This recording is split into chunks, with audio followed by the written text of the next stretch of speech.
അപ്പോൾ ഒരിക്കൽ കൂടി നിങ്ങൾക്ക് നമ്മുടെ സോഷ്യൽ മീഡിയ പ്രതികൾക്ക് നന്ദി രേഖപ്പെടുത്തുന്നു. ഇവിടെ ഞങ്ങള് കുറച്ച് പേര്, ഒരു 10-20 പേര് ഒരു കഴിഞ്ഞ ഏതാണ്ട് 3 മാസക്കാലമായിട്ട്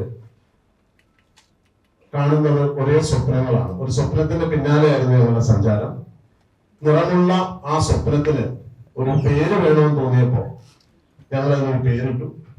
ആ സ്വപ്നത്തിന്റെ പേര് ഇന്ന് ഞങ്ങൾ നിങ്ങളോട്, ജനങ്ങളിലേക്ക് നമ്മുടെ ഈ സ്വപ്നത്തിന്റെ പേര് പങ്കുവയ്ക്കുന്നതിന് വേണ്ടിയിട്ടുള്ള ഒരു ചടങ്ങായിട്ടാണ് നമ്മൾ വിളിച്ചുകൊണ്ടിരിക്കുന്നത്. അതോടൊപ്പം ഞങ്ങളുടെ ഡയറക്ടർക്കും ഞങ്ങളുടെ ക്രൂവിനും പറയാനുള്ള കുറച്ച് കാര്യങ്ങൾ കേൾക്കാൻ വേണ്ടി എത്തിച്ചേർന്ന എല്ലാവർക്കും നന്ദി രേഖപ്പെടുത്തിക്കൊണ്ട് നമ്മുടെ ഈ ടീമിലെ ആ സ്വപ്നം എന്താണെന്ന് നമുക്കറിയാം. സിനിമ എന്നുള്ള സ്വപ്നമാണ്. ചിരപരിചിതമായ വളരെ വളരെ വളരെ കുറച്ച് മുഖങ്ങൾ മാത്രമേ നമുക്ക് ഈ കൂട്ടത്തിൽ കാണാൻ പറ്റുള്ളൂ. അപ്പൊ എന്തിനാണ് ഇത്തരത്തിലുള്ള സോഷ്യൽ മീഡിയയെ നമ്മൾ വിളിച്ചു വരുത്തിയിട്ട് ഇത്തരം കാര്യങ്ങൾ പറയുന്നത് എന്നുള്ളതിനുള്ള കാര്യങ്ങൾ എക്സ്പ്ലെയിൻ ചെയ്യാൻ വേണ്ടിയിട്ട്, ഓരോരുത്തരെ ഇൻട്രൊഡ്യൂസ് ചെയ്യാൻ വേണ്ടിയിട്ടും ഞങ്ങളുടെ സ്വപ്നത്തിന്റെ സാരഥിയായിട്ടുള്ള, ഞങ്ങളെ സ്വപ്നം കാണിക്കാൻ വേണ്ടി പ്രേരിപ്പിച്ചുകൊണ്ടിരിക്കുന്ന ശ്രീമാൻ ബാലു എസ് നായർ എന്ന് പറയുന്ന ഞങ്ങളുടെ പ്രിയങ്കര ഡയറക്ടറെ ഞാൻ ക്ഷണിക്കുകയാണ്. Thank you. എല്ലാവർക്കും നമസ്കാരം. എൻ്റെ പേര് ബാലു എന്നാണ്. ബാലു എസ് നായർ എന്നാണ് പേര്. 2006 ചൈൽഡ് ആർട്ടിസ്റ്റ് ആയിട്ട് കലാഭവൻ ഷാജോൺ ഡയറക്ട് ചെയ്തൊരു സീരിയലിലൂടെ അഭിനയിച്ച് വന്നതാണ്. ഇപ്പോൾ ഒരു 10-18 വർഷമാകുന്നു അത് അങ്ങനെ പോകുന്നു. Serials, web series, short films, albums, cover songs, advertisements, അങ്ങനെ നമ്മൾ ഒരുപാട് വർക്കുകൾ ചെയ്തിട്ടുണ്ട്. സിനിമയിലും പിന്നണിയിലും നമ്മൾ പല രീതിയിലും പ്രവർത്തിച്ചിട്ടുണ്ടെന്നുണ്ടെങ്കിലും ഒരു സിനിമയുടെ സാരഥിയായിട്ടൊരു ഡയറക്ടറായിട്ട് ഞാൻ ഫസ്റ്റ് ആണ് ഇപ്പം ഇങ്ങനൊരു സിനിമ സംവിധാനം ചെയ്യുന്നത്. അപ്പം അതെൻ്റെ ഡെബ്യൂ മൂവിയാണ്. ആ കൂട്ടത്തിൽ എൻ്റെ ഒപ്പം ഇത്രയും ആളുകളും എൻ്റെ ടീമും കൂടെ ഉണ്ടെന്ന് പറയുന്നത് ഏറ്റവും വലിയ സന്തോഷം. ഓക്കെ, എൻ്റെ മെന്റർ കലാഭവൻ ഷാജോൺ ആണ്, ഞാൻ പറഞ്ഞതുപോലെ. അപ്പം അദ്ദേഹത്തിന്റെ ഒരു ഡയറക്ഷൻ മെത്തേഡ് കണ്ടിട്ടാണ് എനിക്കും ഡയറക്ടറാണെന്ന് തോന്നിയത്. അങ്ങനെ എന്നെ സപ്പോർട്ട് ചെയ്യാൻ എൻ്റെ ടീം ഉണ്ടായിരുന്നതുകൊണ്ട് തന്നെയാണ് ഞാനിപ്പോൾ ഇവിടെ ഇങ്ങനെ ഒരു മൂവി ഡയറക്ട് ചെയ്യുന്ന ഒരു പൊസിഷനിൽ ഇരിക്കാൻ പറ്റുന്നത്. അപ്പൊ അതുകൊണ്ട് തന്നെ എൻ്റെ ടീമിന് നിങ്ങളോടൊപ്പം തന്നെ, നിങ്ങളിപ്പം ഇത്രയും വലിയൊരു കലാമിറ്റി നടന്നുകൊണ്ടിരിക്കുമ്പോൾ ഇതുപോലൊരു പ്രശ്നമായിട്ട് കവർ ചെയ്യാൻ എത്തിയ നിങ്ങളോടും എൻ്റെ ടീമിനോടും ഉള്ള നന്ദി പറഞ്ഞുകൊണ്ട് ഞാൻ എൻ്റെ ടീമിനെ ഇൻട്രൊഡ്യൂസ് ചെയ്യാം. ഞാൻ പറഞ്ഞതുപോലെ ഞാനാണ് ഈ സിനിമയുടെ തിരക്കഥാ സംഭാഷണം സംവിധാനം ചെയ്യുന്നത്. ബാലു എന്നാണ് എൻ്റെ പേര്. ഞാനൊരു ആക്ടർ കൂടാണ്. ഞാൻ ഇതിലും ഒരു ചെറിയ ക്യാരക്ടർ ചെയ്യുന്നുണ്ട്. ഇതിലെ മറ്റ് മേഖലകളിൽ നിൽക്കുന്നതിനെ കൂടെ ഞാൻ പരിചയപ്പെടുത്താം. എൻ്റെ സിനിമാറ്റോഗ്രാഫർ എന്ന് പറയുന്നത് TJ സുമിത് ആണ്. ഇതാണ് TJ സുമിത്. അദ്ദേഹത്തിന്റെയും മലയാളത്തിലെ ഡെബ്യൂ മൂവിയാണ്. ആദ്യമായി അദ്ദേഹം മലയാളത്തിൽ എന്താ പറയാ ഛായാഗ്രഹണം ചെയ്യാൻ പോകുന്ന സിനിമ നമ്മുടെ സിനിമയാണ്. പിന്നെ ഈ ഒരു സിനിമയ്ക്ക് ഒരു ഡിഫറെന്റ് മോഡ് ആയതുകൊണ്ട് തന്നെ ഈ സിനിമ ഒരു ഇൻവെസ്റ്റിഗേഷൻ ത്രില്ലറാണ്. എങ്കിൽ നമ്മൾ കണ്ട് പരിചിതമായ ഒരു ജോണർ അല്ല ഇതിൽ നമ്മൾ പരീക്ഷിച്ചിരിക്കുന്നത്. ഒരു എക്സ്പെരിമെന്റൽ ആണ്. അപ്പൊ അതിലേക്ക് നമ്മൾക്ക് ഒരുപാട് പുതുമുഖങ്ങൾ ഇതിലുണ്ടെങ്കിലും മേജറായി വരുന്ന ഒരു 3 നായകന്മാർ ഈ സിനിമയിലുണ്ട്. അത് പുതുമുഖങ്ങളാണ് അവർ 3 പേരും. അവരെ ഞാൻ ഇതിലേക്ക് ഇൻട്രൊഡ്യൂസ് ചെയ്യാണ്. ഇവർ മാത്രമല്ല, ഇതല്ലാതെ നായകന്മാർ വേറെയുണ്ട്. കഥ തന്നെയാണ് ഹീറോ. എപ്പോഴും ലെജൻസ് പറയുന്ന പോലെ സ്റ്റോറി തന്നെയാണ് ഇതിലും ഹീറോ. ബട്ട് എൻ്റെ 3 നായകന്മാരെ, ഞാൻ ഇൻട്രൊഡ്യൂസ് ചെയ്യുന്ന 3 നായകന്മാരെ കൂടെ ഞാൻ ഇവിടെ നിങ്ങൾക്ക് മുന്നിലേക്ക് വെക്കുകയാണ്. ഒന്ന്, ഇവർ 3 പേരും എൻ്റെ ജ്യേഷ്ഠ സഹോദരന്മാരെ പോലാണ്. ഞങ്ങളൊരു ഫാമിലിയാണ്. അതുകൊണ്ട് തന്നെ ഈ ഇരിക്കുന്ന ഓർഡറിൽ തുടങ്ങാം. അതല്ലാതെ വേറൊരു ഓർഡറൊന്നും ഇല്ല ഇതില്. സക്കറിയ ചോട്ടൻ, ജോർജ് സിയ,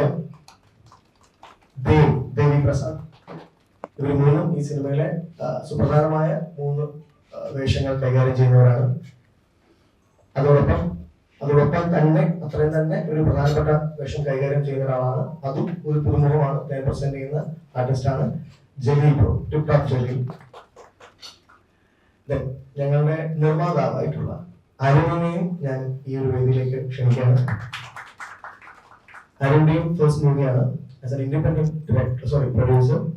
ഇതിനു മുമ്പ് പല സിനിമകളുടെ ഭാഗമായിട്ടുണ്ടെങ്കിലും നമ്മുടെ സിനിമയിലുള്ള അദ്ദേഹം ഒരു ഇൻഡിപെൻഡന്റ് പ്രൊഡ്യൂസർ ആയിട്ട് എത്തുന്നത്. വെൽക്കം അരുൺ. ഇതിൽ ഒരു വളരെ ഇമ്പോർട്ടന്റ് ആയിട്ടുള്ള ഒരു ക്യാരക്ടർ ചെയ്യാൻ വേണ്ടിയിട്ട് നമുക്ക് ഒരു ആർട്ടിസ്റ്റിനെ വേണം. ഒരു മലയാളി ഫേസ് ആവാൻ പാടില്ല എന്നുള്ളത് കൊണ്ട് കുറച്ചു കാലമായിട്ട് എൻ്റെ ഫ്രണ്ടായിരുന്ന, നമുക്ക് നിങ്ങൾ പലർക്കും അറിയാമായിരിക്കും, നമ്മുടെ ദുൽഖറിൻ്റെയൊക്കെ കാവ്യങ്ങളിലെല്ലാം നല്ലൊരു സുപ്രധാനമായിട്ടുള്ള ഒരു വേഷം കൈകാര്യം ചെയ്തിട്ടുള്ള, ബോളിവുഡിൽ ഇപ്പം അത്യാവശ്യം തിരക്ക് കൂടി വരുന്ന Dona Munshi. She's also part of film. Welcome Dona. And then ഞങ്ങളുടെ ടീമിൽ കുറച്ചധികം കാലമായിട്ട് ഞങ്ങളോടൊപ്പം സഹകരിച്ച് പോകുന്ന ഞങ്ങളുടെ ഒരു ജ്യേഷ്ഠനായിട്ട്, പ്രായം കൊണ്ടല്ല കേട്ടോ, ആ ഒരു ബഹുമാനം കൊണ്ട് പറയാണ്, ഞാൻ ഏറെ എന്താ പറയാ ആദരിക്കുന്ന ഒരു കലാകാരനുണ്ട് ഇവിടെ, RLV രാമകൃഷ്ണൻ. ഇവരൊന്നും ഞാൻ ഇൻട്രൊഡ്യൂസ് ചെയ്യേണ്ട കാര്യമില്ല എന്ന് എനിക്ക് അറിയാം, എന്നാലും നമ്മുടെ ഈ ഒരു ഒഫീഷ്യലി ഇങ്ങനെ പരിപാടി ഞാൻ പറയണമല്ലോ. പിന്നെ ഈ സിനിമയിൽ വളരെ സുപ്രധാനമായിട്ടുള്ള ഒരു കഥാപാത്രം, ഞാൻ നേരത്തെ പറഞ്ഞ പോലെ ഇതിലൊരു നായിക കോൺസെപ്റ്റ് അല്ല എങ്കിൽ പോലും ഈ സിനിമയിൽ വളരെ സുപ്രധാനമായിട്ടുള്ള ഒരു വേഷം കൈകാര്യം ചെയ്യുന്നത് എൻ്റെ ബ്രദറായിട്ടുള്ള റോക്കിയാണ്. റോക്കിക്ക് ഒരു ഇൻട്രൊഡക്ഷന്റെ ആവശ്യമില്ല എന്ന് എനിക്കറിയാം, എങ്കിലും അപ്പം ഇത്രയും കാര്യങ്ങൾ പറഞ്ഞു. ആദ്യം എന്നെ ഇൻവൈറ്റ് ചെയ്ത ഈ സിനിമയുടെ പ്രോജക്ട് ഡിസൈനറും മേക്കപ്പ് ആർട്ടിസ്റ്റും കൂടെ ആയിട്ടുള്ള എൻ്റെ ജ്യേഷ്ഠ സഹോദരൻ, ഞാൻ സ്വപ്നം കാണാൻ തുടങ്ങിയപ്പോൾ തൊട്ട് എൻ്റെ കൂടെ നിന്ന് ഇവിടെ നിന്ന് എത്തിച്ചിരിക്കുന്ന എൻ്റെ രാജൻ ചേട്ടൻ, രാജൻ മാസ്കിനെയും ഞാൻ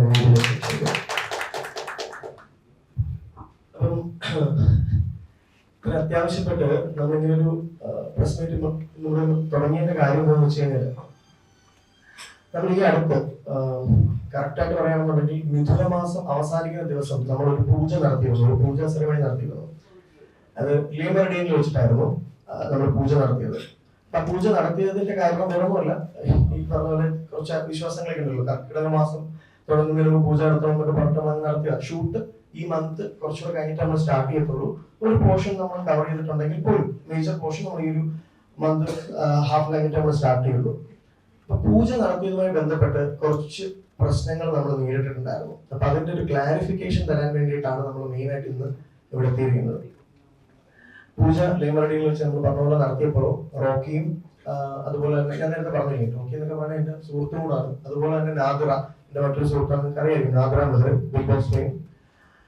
നാദ്രയെല്ലാം അതിൽ പങ്കെടുത്തിരുന്നു. അപ്പം നമ്മൾ ഈ പൂജ തന്നെ അധികം മീഡിയയോട് അറിയിച്ചിരുന്നില്ല, കാരണം പതുക്കെ നമുക്കിത് റിവീൽ ചെയ്ത് വരാം എന്നുള്ളൊരു ധാരണയിലായിരുന്നു ഇരുന്നിരുന്നത്. പക്ഷെ അവിടെ എത്തിച്ചേർന്ന മീഡിയ കുറച്ച് പേർ, ആരൊക്കെയാന്ന് കൃത്യമായി അറിയില്ല, എങ്കിൽ പോലും കുറച്ച് പേർ അത് കവർ ചെയ്തിട്ടുണ്ടായിരുന്നു. അത് സോഷ്യൽ മീഡിയയിൽ അപ്ലോഡ് ചെയ്തിട്ടുണ്ടായി. ഞങ്ങളായിട്ട് ഇതുവരെ അപ്ലോഡ് ചെയ്തിട്ടില്ല അതിന്റെ ഒരു ഡീറ്റെയിൽസ്. പക്ഷെ സോഷ്യൽ മീഡിയയിൽ റോക്കിയും നഗരം എല്ലാം പങ്കെടുത്ത് അപ്ലോഡ് ചെയ്തതിന്റെ കൂട്ടത്തിൽ രണ്ടു മൂന്ന് തെറ്റായ ധാരണകളും കൂടെ പുറത്തെത്തിയിരുന്നു. ഒന്ന്, നമ്മുടെ പ്രൊഡക്ഷൻ ഹൗസിന്റെ പേരുമായി ബന്ധപ്പെട്ട ചെറിയ പ്രശ്നം ഉണ്ടായിട്ടുണ്ട്. The plan B motion pictures, sorry the plan B അല്ല, പ്ലാൻ ബി മോഷൻ പിക്ചേഴ്സ് എന്ന് പറഞ്ഞിട്ടുള്ളൊരു പ്രൊഡക്ഷൻ കമ്പനി ഉള്ള കാര്യം നമുക്ക് എല്ലാവർക്കും അറിയാം. ലവ് പോലുള്ള സിനിമകൾ, ഇപ്പോഴും ഒരുപാട് സിനിമകൾ ചെയ്തുകൊണ്ടിരിക്കുന്ന പ്ലാൻ ബി മോഷൻ പിക്ചേഴ്സിനെ എല്ലാവർക്കും അറിയാം. ഈ പ്ലാൻ ബി മോഷൻ പിക്ചേഴ്സ് എന്ന് പറയുന്ന പ്രൊഡക്ഷൻ കമ്പനി സിനിമകൾ ചെയ്തു തുടങ്ങുന്നതിന് മുമ്പ് ദ പ്ലാൻ ബി എന്റർടൈൻമെന്റ് എന്ന പേരിൽ ഒരു പ്രൊഡക്ഷൻ ഹൗസിൽ സീരീസും ഡോക്യുമെന്ററീസും ഷോർട്ട് മൂവീസും എല്ലാം ചെയ്തിരുന്ന ഒരു ടീമായിരുന്നു ഞങ്ങളുടേത്. അപ്പം ദ പ്ലാൻ ബി എന്റർടൈൻമെന്റ് എന്നുള്ള പേരിലാണ് ഞങ്ങളും സിനിമ ചെയ്യാൻ ആഗ്രഹിച്ചത്, ആ ഒരു പ്രൊഡക്ഷൻ കമ്പനിയുടെ പേരിൽ. അപ്പം അത് നമ്മൾ രജിസ്ട്രേഷൻ ചെയ്യുന്നപ്പോൾ നമുക്ക് ചെറിയ ഇഷ്യൂ ആയി, കാരണം already plan B motion pictures എന്നൊരു പേരുള്ളതുകൊണ്ട്. അങ്ങനെ ഞങ്ങളത് ദ പ്ലാൻ ബാലു എന്റർടൈൻമെന്റ് എന്നാണ് നമ്മളതിന് പേരിട്ട് രജിസ്റ്റർ ചെയ്തിരിക്കുന്നത്. പക്ഷെ ലോഗോയിൽ ഇപ്പോഴും ദ പ്ലാൻ ബി എന്റർടൈൻമെന്റ് എന്നേ ഉള്ളൂ. പക്ഷെ ഇത് അറിയാതെ പുറത്തുപോയ ന്യൂസുകളിൽ, പൂജയുമായി ബന്ധപ്പെട്ട പുറത്തുപോയ ന്യൂസുകളിൽ പ്ലാൻ ബി മോഷൻ പിക്ചേഴ്സിന്റെ പുതിയ സിനിമയുടെ പൂജ നടന്നു എന്നുള്ള രീതിക്ക് തെറ്റായ ഒരു ധാരണ നടന്നിട്ടുണ്ട്. അതുമായി ബന്ധപ്പെട്ട് ഞങ്ങൾക്ക് ഒരുപാട് ബുദ്ധിമുട്ടുകൾ നേരിടേണ്ടി വന്നിട്ടുണ്ട്. അതിൽ മറ്റ് വേറെ കുറച്ച് ഡീറ്റെയിൽസ് ആണെന്ന് വെച്ച് കഴിഞ്ഞാൽ, റോക്കി ആദ്യമായി നായകനാവുന്നു, അതുപോലെ നാദിറയാണ് നായിക, എന്നൊക്കെ ഒരുപാട് കാര്യങ്ങൾ വന്നിട്ടുണ്ട്. ഞാൻ നേരത്തെ പറഞ്ഞല്ലോ, റോക്കിയിൽ ചിലപ്പോൾ ഇതിൽ നായകനായിരിക്കാം, എനിക്കിപ്പോ ഒന്നും പറയാൻ പറ്റില്ല, പക്ഷെ റോക്കി നായകനായിരിക്കാം. പക്ഷെ റോക്കി ഇൻഡിപെൻഡന്റ് ആയിട്ട് നായകനായിട്ട് വരാൻ പോകുന്ന മറ്റു വലിയൊരു സിനിമ ഉണ്ടാവും ഭാവിയിൽ, അതിനെ എഫക്ട് ചെയ്യുന്ന പോലെ വന്നിട്ടുണ്ട് എന്നും എനിക്ക് തോന്നി. രണ്ടാമത്തെ കാര്യം, ഇതുമായിട്ട് ബന്ധപ്പെട്ട് കുറെ കമന്റുകൾ ഈ മീഡിയയിൽ വന്നതിന്റെ അടിയിൽ ഒരുപാട് കമന്റ്സ് നെഗറ്റീവായിട്ട് വന്നിട്ടുണ്ടായിരുന്നു. കമന്റ്സ് അതിനകത്ത് മുഴുവൻ കമന്റ്സ് ആണ്. ഇതിൽ വന്നിരിക്കുന്നത് റോക്കിയെയും അതുപോലെ തന്നെ നാദിറയെയും പരാമർശിച്ചുകൊണ്ട് ഒരുപാട് കമന്റുകളുണ്ട്. അതുകൂടാതെ പ്ലാൻ ബി മോഷൻ പിക്ചേഴ്സിനെയും അതിൽ വരച്ചിരിക്കുന്നതായിട്ട് നമ്മൾ കണ്ടിട്ടുണ്ട്. അതിൽ പ്രധാനമായിട്ട് നാദിറയെ ടാർഗറ്റ് ചെയ്തുകൊണ്ട് ഒരു വലിയൊരു കൂട്ടം നെഗറ്റിവിറ്റി സ്പ്രെഡ് ചെയ്യാൻ വേണ്ടി ശ്രമിച്ചതായിട്ട് ഞാൻ കാണുന്നുണ്ട്. നാദിറ ആദ്യമായി നായികയായിട്ട് എത്തുന്നു എന്ന് പറഞ്ഞിട്ട് അതിലൊരു ക്ലാരിഫിക്കേഷൻ, നായികയല്ല നാദിറ ഈ സിനിമയിൽ. നാദിറ ഈ സിനിമയിലെ നായികയല്ല.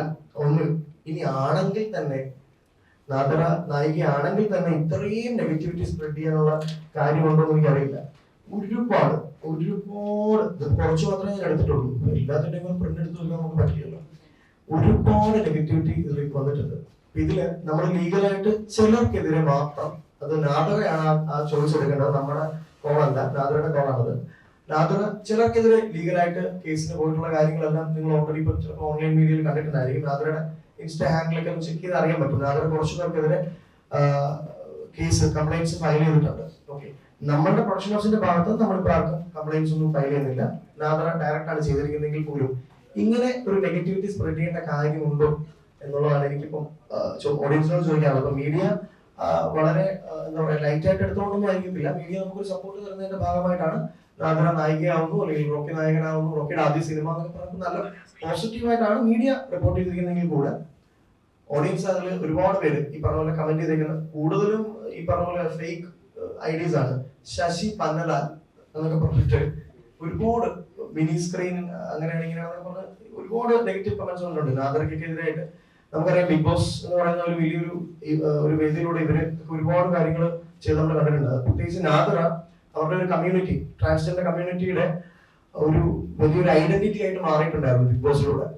അപ്പം ഇങ്ങനെയുള്ള കമന്റ്സിന്റെ അകത്ത് അറ്റ്ലീസ്റ്റ് ട്രാൻസ്ജെൻഡർ കമ്മ്യൂണിറ്റി ഇൻസൾട്ട് ചെയ്തുകൊണ്ട് പറയുന്നതെങ്കിലും ഒന്ന് നിർത്തിക്കൂടെ എന്ന് എനിക്ക് ഇത് കാണുന്ന ഓഡിയൻസിന്റെ അടുത്താണ് ചോദിക്കാനുള്ളത്. എന്തായാലും അവരതൊന്ന് കൺട്രോൾ ചെയ്ത് കഴിഞ്ഞാൽ വളരെ നല്ലതായിരിക്കും. ഈ ഒരു clarification basically plan B motion pictures അല്ല, ദ പ്ലാൻ ബി എന്റർടൈൻമെന്റ്, അതായത് ദ പ്ലാൻ ബാലു എന്റെ പേരിലാണ്, എന്റെ പ്രൊഡക്ഷൻ ഹൗസ് ആണ്. അപ്പം അതാണ് നമ്മുടെ പ്രൊഡക്ഷൻ ഹൗസിന്റെ പേര്. രണ്ട്, റോക്കിയും നാദിറയും ഈ സിനിമയുടെ ഭാഗമായിട്ടുള്ള എന്റെ രണ്ട് സുഹൃത്തുക്കളാണ്. അവർ ഈ സിനിമയിൽ പ്രധാനപ്പെട്ട രണ്ട് കഥാപാത്രങ്ങൾ ചെയ്യുന്നതെന്ന് വെച്ച് കഴിഞ്ഞാൽ അവരെല്ലാം നായകനും നായികയും. പിന്നെ ഈ ഹേറ്റഡ് സ്പ്രെഡ് ചെയ്യുന്നവരോട് ഒരുപാട് കാര്യങ്ങളുണ്ട്. ഈ പ്രൊഡ്യൂസർ കുത്തുവാള എടുക്കില്ലേ, ആരാടാ ഇങ്ങനെയുള്ള സിനിമ എടുക്കുന്നത്, ഞാനാടാ ഇങ്ങനെയുള്ള സിനിമ എടുക്കുന്നത്, പ്രൊഡ്യൂസർ കുത്തുവാള എടുക്കില്ല, അതിന്റെ കോൺഫിഡൻസ് ആണ്. രണ്ട്, ഇപ്പം റോക്കി അല്ലെ നാദിറ ഇവർക്കെതിരെയാണ് കൂടുതൽ വന്നിരിക്കുന്നത്. കാരണം ഇവര് ഈ ബിഗ് ബോസ് ഫെയിമിൽ നിൽക്കുന്നതുകൊണ്ടായിരിക്കും കൂടുതൽ വന്നിരിക്കുന്നത്. എന്തോ ഭാഗ്യത്തിന് രാമേശ്വരൻ എസ്കേപ്പ് ആയി. രാമേശ്വരനെ ആദ്യപാടെ നമ്മൾ ശ്രദ്ധിച്ചില്ല.